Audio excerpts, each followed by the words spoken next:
दोस्तों, दुनिया को समझने की जिज्ञासा इंसान में आज भी है, पहले भी थी और भविष्य में भी रहेगी। और यही बात चंद्रयान 3 के मिशन की भी है। हमारे वैज्ञानिक इस दुनिया में छुपे हुए रहस्यों पर से पर्दे उठाना चाहते हैं। इसके लिए इसरो ने चंद्रयान को चांद पर भेजा है। 23 अगस्त का दिन भारत और दुनिया के इतिहास में एक हिस्ट्री बन गया है। जब कल लोग बच्चों से ये पूछेंगे कि चांद के दक्षिणी ध्रुव पर सबसे पहले किसने कदम रखा, तो लोग यही कहेंगे कि भारत ने। ऐसा ये कोई पहली बार नहीं है जब कोई अंतरिक्ष यान चांद के दक्षिणी ध्रुव पर भेजा गया हो। लेकिन आज तक जितने भी मिशन चांद के दक्षिणी ध्रुव के लिए भेजे गए, वो सभी असफल रहे। चाहे वो मिशन रशिया, अमेरिका या चीन के ही क्यों न हो। यही कारण है कि आज तक चांद के इस हिस्से में दुनिया का कोई भी देश कदम नहीं रख पाया है। आज भारत इकलौता देश ऐसा बन गया है जिसने ये कारनामा करके दिखाया। अब सवाल ये उठता है कि आखिर चंद्रयान 3 पर उतरने के बाद क्या करेगा? क्यों चंद्रयान 3 मिशन के सक्सेस को भारत ही नहीं बल्कि पूरी दुनिया सेलिब्रेट कर रही है? चलिए जानते हैं आज के इस वीडियो में, और साथ ही ये भी जानेंगे कि क्या चंद्रयान 3 ने सच में एलियंस के होने के सबूत को भी ढूंढ लिया है। चलिए शुरू करते हैं। दोस्तों, भारत को मिशन मून चंद्रयान के तहत चंद्रमा के दक्षिणी छोर में चंद्रयान 3 के विक्रम लैंडर की सॉफ्ट लैंडिंग कराने में सफलता मिल चुकी है। चंद्रयान 3 के सफलता के बाद भारत ने इतिहास रच दिया। भारत अब दुनिया का इकलौता ऐसा देश बन गया है जिसने चंद्रमा के साउथ पोल में सफलतापूर्वक लैंडिंग की है। अब सवाल ये उठता है कि चंद्रयान 3 चांद पर क्या करेगा? इसका जवाब जानने के लिए हमारी मीडिया ने खगोल वैज्ञानिक से बात की, जिसमें उन्होंने बताया कि लैंडिंग के बाद चंद्रयान 3 का विक्रम लैंडर अपने अगले चरण को शुरू करेगा। विक्रम लैंडर में से रोवर निकलेगा जिसका नाम है प्रज्ञान। प्रज्ञान रोवर 14 दिन तक चंद्रमा के आसपास की सतह पर घूमेगा और वहां पर परीक्षण करेगा और बताएगा कि क्या सच में वहां पर पानी मौजूद है, वहां पर कौन से मिनरल्स हैं, वहां क्या गैसें हैं, यदि हैं तो कौन सी हैं और कैसी हैं, वहां कितनी ठंड है, वहां पर कितने -डिग्री टेम्परेचर है। ऐसी संभावनाएं जताई जाती हैं कि वहां पर -2 डिग्री सेंटीग्रेड टेम्परेचर है। इन सारी चीजों की जानकारी प्रज्ञान रोवर लेगा और फिर ऑर्बिटर को मैसेज भेजेगा। फिर ऑर्बिटर इसरो के टेलीमेट्रिक सेंटर्स में चंद्रमा से जुड़ी जानकारियों को भेजेगा, जिसके बाद आंकड़ों और मिली जानकारियों का अध्ययन किया जाएगा। चंद्रमा का हम केवल एक साइड का हिस्सा ही देख पाते हैं, दूसरे साइड का हिस्सा हमेशा अंधेरे में रहता है। चंद्रमा के दूसरे साइड के हिस्से को दक्षिणी ध्रुव कहा जाता है। वहां पर सैकड़ों सालों से बर्फ जमी हुई है। ऐसा अनुमान है कि वहां पर सैकड़ों सालों से सूर्य की रोशनी नहीं पहुंच पाई है, इसलिए उस जगह पर पानी का मिलने की काफी उम्मीद है। दूसरा, उस साइड में कौन से मिनरल्स हैं, वहां ओजोन, हीलियम या कौन सी गैस है, इन सभी की खोज इसका सबसे इंपॉर्टेंट एम है। इसलिए दक्षिणी ध्रुव पर उतरना भारत के साथ सभी देशों का लक्ष्य रहा है। चंद्रयान 3 के पहले जिस किसी ने भी चंद्र मिशन बनाया, उन्होंने चंद्रमा के इक्वेटर पर लैंडिंग की थी, लेकिन किसी ने भी चांद के साउथ पोल पर लैंड नहीं किया था।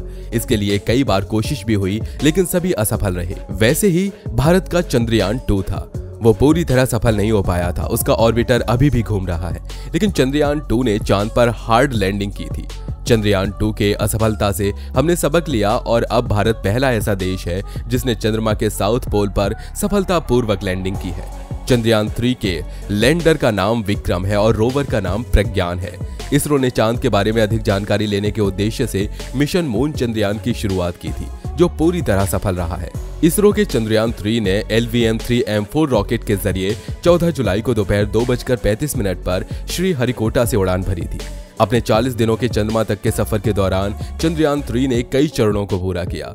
इसके बाद चंद्रयान 3 का विक्रम लैंडर ने 23 अगस्त शाम 6:05 पर चंद्रमा पर सफल सॉफ्ट लैंडिंग की। वैज्ञानिकों ने बताया कि विक्रम के लैंडिंग के बाद विक्रम और रोवर का काम सिर्फ 14 दिन का ही होगा। 14 दिन तक ही चांद से डेटा आ पाएगा। ऐसे में सवाल है, आखिर क्यों 14 दिन ही विक्रम चांद से डेटा कलेक्ट करेगा और 14 दिन के बाद इसका क्या होगा? तो चलिए जानते हैं कि आखिर 14 दिन की क्या कहानी है और क्यों आने वाले करीब 20 दिन को खास माना जा रहा है। दरअसल चंद्रयान चांद के एक दिन में ही काम करेगा और ये सिर्फ दिन में ही काम करने के लिए डिजाइन किया गया है। बता दें कि चांद का एक दिन पृथ्वी के 14 दिनों के बराबर होता है और ऐसे में वो सिर्फ पृथ्वी के 14 दिन तक ही काम कर पाएगा। इसके बाद चांद पर रात में तापमान माइनस में होने की वजह से प्रज्ञान वहां सरवाइव नहीं कर पाएगा। हो सकता है कि वे 14 दिन से थोड़ा ज्यादा टाइम भी काम कर सके, लेकिन अभी 14 दिन ही इसकी सीमा मानी गई है। इस मिशन में 14 दिन तक ही विक्रम और प्रज्ञान काम करेंगे।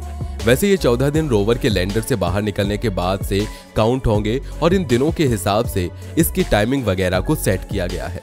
वहीं वैज्ञानिक विश्वास मेश्राम से बातचीत करने पर उन्होंने बताया कि वैज्ञानिकों के शोध और अंतरिक्ष में यान को भेजने के पीछे एक खास उद्देश्य है।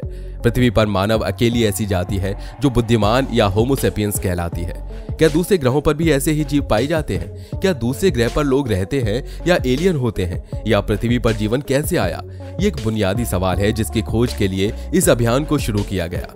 अब अगर आपके मन में सवाल आ रहा है कि इसके लिए चांद को ही क्यों चुना गया, तो आपको बता दें, दरअसल पृथ्वी का सबसे करीबी पड़ोसी प्लेनेट चांद ही है, इसलिए हम इसके बारे में बड़ी आसानी से सब कुछ जान सकते हैं।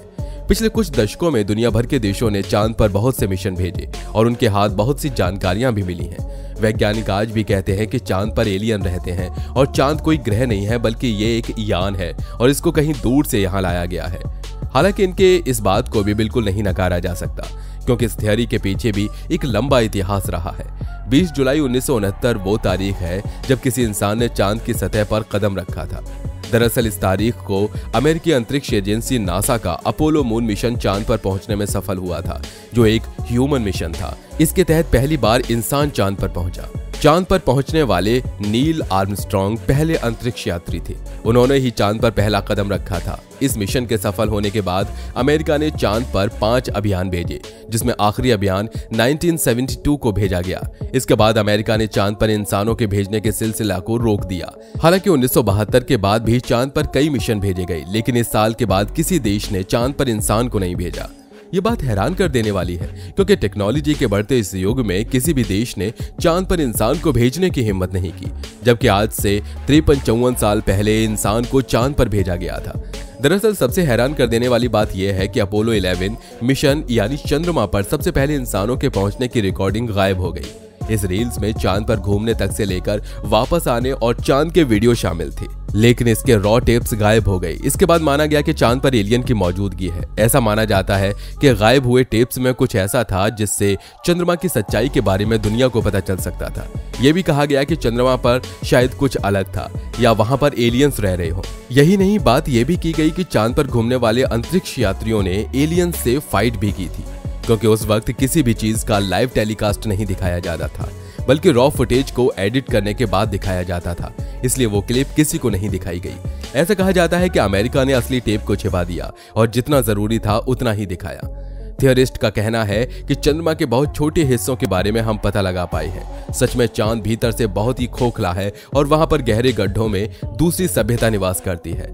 बताया जाता है कि अपोलो मिशन के दौरान चंद्रमा के अंदर की हलचल के बारे में जानने के लिए सिस्मोमीटर फिट किया गया था। इस दौरान सतह से 20 से 30 किलोमीटर नीचे कुछ ऐसा महसूस हुआ जिसने सभी को हैरान कर दिया, क्योंकि इस दौरान वहां अलग तरह की आवाजें सुनाई दे रही थी, जैसे नीचे कोई घंटी बज रही हो।